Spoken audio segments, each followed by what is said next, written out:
안녕하세요. 미디어 심리학 4주 1차 시강의를 시작하겠습니다. 오늘은 챕터 4, 감각과 지각입니다. 우리의 감각은 뇌가 받아들이는 정보를 신경부호로 변환합니다. 우리는 세상에 있는 물리적 에너지가 우리 감각기관에 의해서 어떻게 부호화되고 뇌로 보내져서 의식적 지각이 되는지를 볼 것입니다. 감각과 지각은 서로 연결되어 있지만 사실 별개의 사건입니다. 먼저 공감각을 살펴볼 텐데 한 감각이 다른 감각에 의해 유발되는 것에 대한 시각 경험입니다. 다음은 감각은 감각기관의 자극에 기인하는 단순한 지각입니다. 지각은 정신 표상을 형성하기 위해 감각을 조직화하고 식별하고 해석한 것입니다. 변화는 신체 여러 감지기들이 환경으로부터 물리적 신호를 중추신경계에 보내는 신경신호로 바꿀 때 일어나는 일입니다. 우리들 대부분은 검정으로 인쇄된 문자들을 그림 A에 나타난 것처럼 봅니다. 문감각을 가진 어떤 사람들은 문자들의 지각을 어떤 색깔들과 연결짓고 문자들을 B에서 보이는 것처럼 다른 색깔들로 인쇄된 것으로 지각합니다. 공감각의 경우 여러 감각 양상들을 담당하는 뇌 영역들이 서로를 교차 활성화시킵니다. 변환, 트랜스덕션은 신체 여러 감지기들이 환경으로부터 물리신호를 중추신경계로 보내는 신경신호로 바꿀 때 일어나는 일입니다. 시각에서 표면에서 반사된 빛은 그 모양, 색, 그리고 물체의 위치에 대한 정보를 눈에 제공합니다. 청각에서 진동은 공간을 가로질러 청자의 귀에 들어가는 공기압력에서 변화를 일으킵니다. 촉각에서 피부에 대한 표면의 압력은 그 모양, 질감 및 온도를 신호합니다. 미각과 후각에서 공기 중에 퍼지거나 침 속에 용해되는 분자들은 우리가 먹어도 좋거나 먹어서 안 되는 물질의 정체를 드러냅니다. 이 각각의 경우에 세 개로부터의 물리에너지는 중추신경계 내부의 신경에너지로 전환됩니다. 우리는 이미 공감각자가 이런 지각들의 혼합을 경험한다는 것을 보았습니다. 그러나 공감각 동안에도 그런 지각이 시작되는 동안 변화 과정은 동일합니다. 공감각 관련 동영상을 보시겠습니다. Welcome to synesthesia, the neurological phenomenon that couples two or more senses in 4% of the population. A synesthete might not only hear my voice, but also see it, taste it, or feel it as a physical touch. Sharing the same root with anesthesia, meaning no sensation, synesthesia means joined sensation. Having one type, such as colored hearing, gives you a 50% chance of having a second, third, or fourth type. 1 in 90 among us experience graphemes, the written elements of language like letters, numerals, and punctuation marks, as saturated with color. Some even have gender or personality. For Gail, 3 is athletic and sporty. 9 is a vain, elitist girl. By contrast, the sound units of language, or phonemes, trigger synesthetic tastes.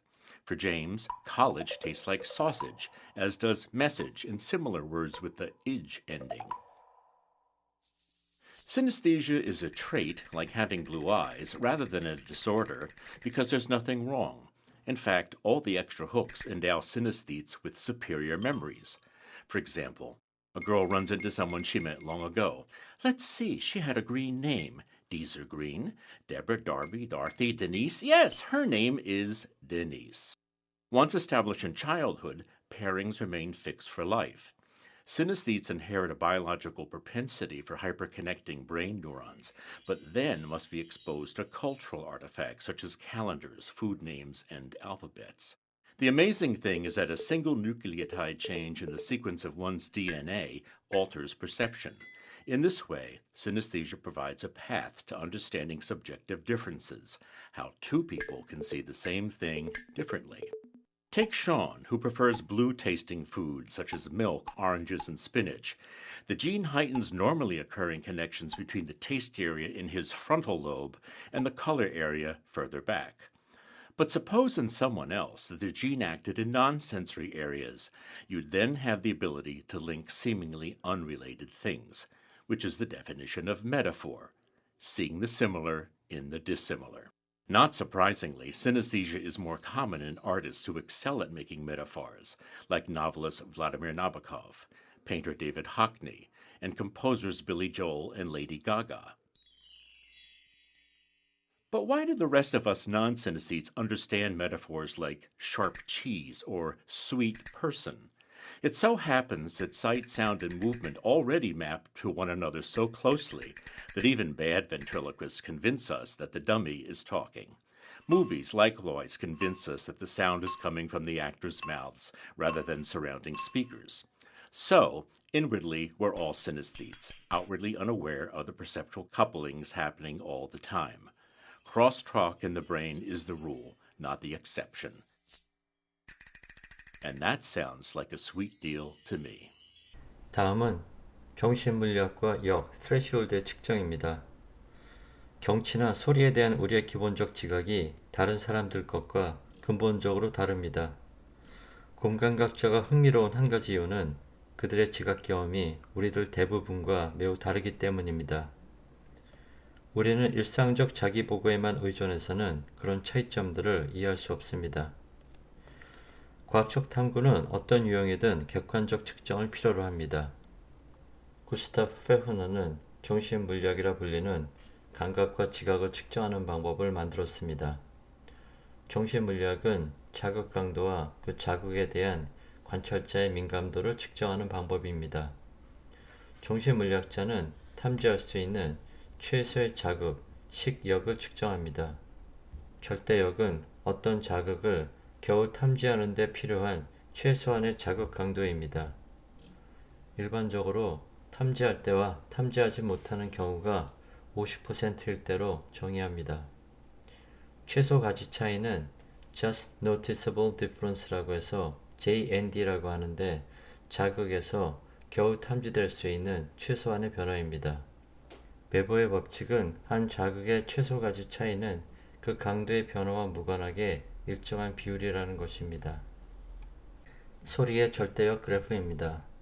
X축은 소리 자극의 물리적 강도이고 Y축은 정확률입니다. 절대역은 우리들 중 일부는 다른 사람들보다 더 예민하며 우리는 자신의 절대역 아래에 있는 감각 자극들을 탐지하는 일도 있습니다. 절대역은 자극의 강도를 증가시킬 때 관찰자로 하여금 시행들 중 50%만큼 자극을 탐지할 수 있게 하는 지점으로 표시되어 있습니다. 그 강도가 점진적으로 증가할 때 우리는 자극을 더 자주 탐지합니다. 정신물리학에서 역, threshold는 감각의 경계선입니다. 두 가지 심리 상태, 예를 들면 지각과 비지각 간의 경계는 내부를 집, 외부와 구별짓는 문간이 역입니다.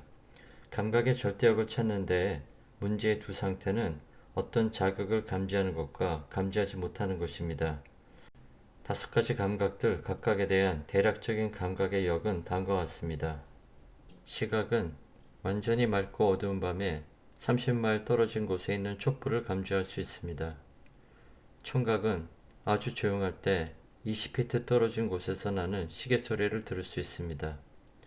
촉각은 1cm 떨어진 곳에서 뺨에 떨어지는 파리의 날개를 느낄 수 있습니다. 후각은 6개 방의 부피에 해당하는 공간에 퍼져 있는 향수 한 방울 냄새를 맡을 수 있습니다. 미각은 2갤런 물에 녹아있는 설탕 한 티스푼에서 단맛을 느낄 수 있습니다. 다음은 신호탐지와 감각 수능입니다. 감각 신호는 환경의 소음 중에서 탐지됩니다. 신호탐지 이론은 Signal Detection Theory라고 하는데 자극에 대한 반응은 자극에 대한 관찰자의 민감도와 관찰자의 반응 기준에 달려있다는 이론입니다. 감각 수능은 Sensory Adaptation인데 지속되는 자극에 대한 민감성은 유기체가 현재의 조건에 순응하면서 시간에 거쳐 쇠퇴하는 경향이 있습니다. 예를 들어 음식점에 들어가면 음식 냄새가 당신을 압도하지만 몇 분 지나면 그 냄새는 처음보다 약해집니다. 찬물에 들어가면 온도는 처음에 충격적이지만 몇 분 후 당신은 그곳에 익숙해집니다. 이 모든 것이 감각 수능에 기인한 것입니다. 멀티태스킹은 다중작업이라고 하는데 여러분이 운전 중 휴대폰을 사용하는 것도 이에 해당됩니다. 이때 사고를 일으킬 가능성은 4배나 증가합니다. 우리의 지각은 활발하게 일어나고 좌우는 제한되어 있습니다. 우리는 선택적 주의를 사용해서 환경 안에서 선택된 자극에 집중합니다. 멀티태스킹을 할 때 동시에 둘 이상의 자극에 주의를 기울이게 됩니다. fMRI를 사용한 연구는 멀티태스킹을 하는 동안 뇌의 활성화 영역이 변화함을 보여줍니다. 자주 멀티태스킹을 하는 사람들은 하나의 작업에 집중하는데 문제가 있을 수 있습니다. 이러한 경우 마음의 훈련을 통해서 집중력을 기르도록 노력할 필요가 있습니다. 시각에서는 눈과 뇌는 어떻게 빛의 파동을 신경신호로 바꾸는가를 다룹니다. 인간의 눈에는 빛에 반응하는 감각 수용기가 있습니다. 가시광선은 우리가 볼 수 있는 전자기 스펙트럼의 작은 부분에 불과합니다. 빛은 다양한 광파를 가지는데 광파의 길이, 즉 파장이 색상을 결정합니다. 광파의 진폭이 빛의 밝기를 결정합니다. 빛을 구성하는 파장의 수를 순도라고 합니다. 이러한 광파의 속성을 그림으로 나타내면 다음과 같습니다. 파장은 색상에 해당되고 진폭은 밝기에 해당되며 순도는 채도에 해당됩니다. 전자기 스펙트럼에서 인간은 400나노미터의 보라색부터 700나노미터의 빨간색까지만을 볼 수 있습니다. 만일 우리가 야시경을 쓰면 완전한 어둠 속에서도 다른 사람의 치열을 탐지할 수 있습니다. 비록 우리가 눈으로 보지 못한다 해도 전자기 스펙트럼은 아주 넓은 영역에서 존재합니다. 다음은 인간 눈의 해부 구조입니다. 표면에 반사된 빛은 투명한 각막을 경유해서 눈에 들어와 휘어지면서 유색의 홍채 중앙에 있는 동공을 통과합니다. 홍채 뒤에서 렌즈의 두께와 모양은 빛을 망막 위에 맞추도록 조절됩니다. 망막에서 이미지는 위아래와 좌우가 뒤집혀 보입니다. 기본적으로 이것은 카메라가 작동하는 방식입니다. 망막 표면에 있는 빛에 예민한 수용기 세포는 광점들에 의해 흥분되거나 억제되는데 전문화된 세포들에 영향을 줍니다. 이 세포들은 시신경을 이루는 자신의 축색 돌기들을 통해 신경 충동을 뇌와 시각 중추들로 전달합니다. 조절, 어커모데이션은 눈이 망막 위에 선명한 상을 유지하는 과정입니다. 조절이 잘 작동되지 못하면 근시나 원시가 생길 수 있습니다. 망막에 있는 두 유형의 광수용기 세포, 포토리셉터 셀들은 빛을 신경 충동으로 바꾸는 빛에 예민한 색소를 가지고 있습니다. 주상체 콘은 색을 탐지하고 정상적인 주간 조건에서 작동하며 정밀한 세부에 초점을 맞출 수 있도록 합니다. 간상체 로즈는 낮은 빛 조건에서 야간시를 위해 작동합니다. 다음은 망막에서의 광전도입니다. 중심부와 포비아는 시력이 가장 좋은 망막의 영역이고 간상체가 전혀 없습니다. 추상체만 있는데 주변시 페리퍼럴 비전에 있는 물체들은 덜 선명합니다. 망막층에는 간상세포와 추상체층 외에도 양극세포, 바이폴러 셀과 망막 신경절 세포, 레티놀 갱글리온 셀이 존재합니다. 망막 신경절 세포는 시신경을 형성합니다. 맹점은 블라인드 스팟이라고 합니다. 간상체도 원추체도 없으며 따라서 빛을 감지할 수 있는 기제가 없는 영역입니다. 맹점 시야는 여러분의 몸을 고정한 채 아래에 있는 그림을 여러분 눈으로부터 가까이 혹은 멀리 움직임으로써 시험해 볼 수 있습니다. 먼저 책을 손으로 듭니다. 다음에 왼쪽 눈을 감고 오른쪽 눈으로 십자가를 응시합니다. 책을 당신 눈으로부터 15에서 30cm 떨어져 잡고 그것을 당신에게 가까이 혹은 멀리 천천히 움직여서 점이 사라지게 합니다. 이 점이 당신의 맹점에 놓이면 보이지 않게 됩니다. 이 지점에서 수직선들은 하나의 연속선으로 보이게 될 것인데 시각 시스템이 사라진 점이 차지한 영역을 채우기 때문입니다. 다음은 색채 지각입니다. 색은 우리가 가시 스펙트럼, 비저블 스펙트럼의 빛의 파장을 지각한 곳입니다. 추상체는 빨강은 장파장이고 초록은 중파장이고 파랑은 단파장 빛에 예민합니다. 모든 다른 색은 이 세 가지 색의 파장의 조합으로 만들어집니다. 색 결함, 컬러 디피션시는 또는 생맹, 컬러 블라인드니스는 추상체들 중 하나 혹은 그 이상이 부족할 때 나타납니다. 아래 그림의 색을 보기는 우리가 색 스펙트럼을 지각하는 것은 물체들이 선택적으로 어떤 파장의 빛을 흡수하고 다른 것들을 반사하기 때문입니다.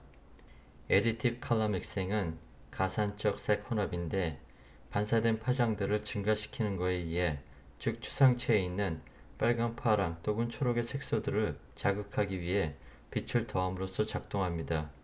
모든 가시 파장들이 있을 때 우리는 흰색을 봅니다. B번의 Subtractive Color Mixing은 감산적 색 혼합인데 우리가 빨강, 파랑 또는 노랑이라고 하는 광파들을 흡수함으로써 파장들을 제거합니다. 모든 가시 파장들에 흡수될 때 우리는 검은색을 보게 됩니다. 계속되는 자극에 대한 우리의 민감성이 시간을 거쳐서 쇠퇴하기 때문에 감각 순응이 일어납니다. 추상체도 역시 가끔은 휴식이 필요합니다. 한 색을 너무 오래 쳐다보는 것은 그 색에 반응하는 추상체를 피로하게 하고 색 잔상, Color After Image라고 하는 감각 순응을 낳습니다. 이 효과를 색 잔상 시범을 통해서 직접 경험할 수 있습니다. 먼저 두 개의 색 조각 사이에 있는 작은 십자가를 약 1분 동안 쳐다봅니다. 눈을 가능한 움직이지 않도록 합니다. 1분 후 아래쪽 십자가를 봅니다. 1분이나 그 이상 지속되는 생생한 색 잔상 효과를 볼 것입니다. 잔상에서 색에 특별한 주의를 기울입니다. 빨간색 조각은 초록색 잔상을 낳고 초록색 조각은 빨간색 잔상을 낳습니다. 이 결과는 마인드버그에 불과한 것처럼 보일 수 있으나 사실 색지각에 대해서 중요한 점을 보여줍니다. 그것은 색 대립 시스템, 컬러 오포넌 시스템인데 시각 신경원들의 쌍은 대립적으로 작용한다는 것입니다. 다음은 눈에서 뇌를 통과하는 시각 경로입니다. 오른쪽 시야에 있는 물체들은 각 망막의 왼쪽 절반을 자극하며 왼쪽 시야에 있는 물체들은 각 망막의 오른쪽 절반을 자극합니다. 각 눈을 빠져나가는 시신경들은 망막에서 나오는 망막신경절 세포의 축색돌기에 의해서 형성됩니다. 그것들은 식교차에서 뇌로 들어가기 직전에 각 눈에서 나오는 시신경들의 절반가량은 교차합니다. 각 시신경의 왼쪽 절반은 오른쪽 시야를 표상하는데 시상을 경유해서 뇌의 자반구를 통과해 가고 오른쪽 절반은 왼쪽 시야를 표상하는데 우반구를 관통하여 이 경로를 따라갑니다. 그래서 오른쪽 시야에서 오는 정보는 좌반구에서 끝나고 왼쪽 시야에서 오는 정보는 우반구에서 끝납니다. 다음은 단일 신경원의 특징 탐지기입니다. 뇌의 V1 영역에는 특정한 방향의 모서리들에 반응하는 신경원들이 있습니다. 여기에서 원숭이가 여러 방향의 막대를 볼 때 단일 신경원의 반응들이 기록됩니다. 이 신경원은 막대가 45도로 오른쪽을 가르칠 때 계속 발화하는데 막대가 수직일 때는 덜 자주 발화하며 막대가 45도 왼쪽을 가리킬 때에는 전혀 발화하지 않습니다. 다음은 우리가 시각을 통해서 어떻게 색을 볼 수 있는지를 설명하는 동영상을 보시겠습니다. You might have heard that light is a kind of wave, and that the color of an object is related to the frequency of light waves it reflects. High frequency light waves look violet, low frequency light waves look red, and in between frequencies look yellow, green, orange, and so on. You might call this idea physical color, because it says that color is a physical property of light itself. It's not dependent on human perception. And while this isn't wrong, it isn't quite the whole story either. For instance, you might have seen this picture before. As you can see, the region where the red and green lights overlap is yellow. When you think about it, this is pretty weird. Because light is a wave, two different frequencies shouldn't interact with each other at all. They should just coexist, like singers singing in harmony. So, in this yellow-looking region, two different kinds of light waves are present. one with a red frequency and one with a green frequency. There's no yellow light present at all. So how come this region, where the red and green lights mix, looks yellow to us? To understand this, you have to understand a little bit about biology, in particular about how humans see colour. Light perception happens in a paper-thin layer of cells called the retina that covers the back of your eyeball. In the retina, there are two different types of light-detecting cells, rods and cones. The rods are used for seeing in low light conditions, and there's only one kind of those. The cones, however, are a different story. There are three kinds of cone cells that roughly correspond to the colours red, green, and blue. When you see a colour, each cone sends its own distinct signal to your brain. For example, suppose that yellow light, that is, real yellow light with a yellow frequency, is shining on your eye. You don't have a cone specifically for detecting yellow, but yellow is kinda close to green and also kinda close to red, so both the red and green cones get activated and each sends a signal to your brain saying so. Of course, there's another way to activate the red cones and the green cones simultaneously, if both red light and green light are present at the same time.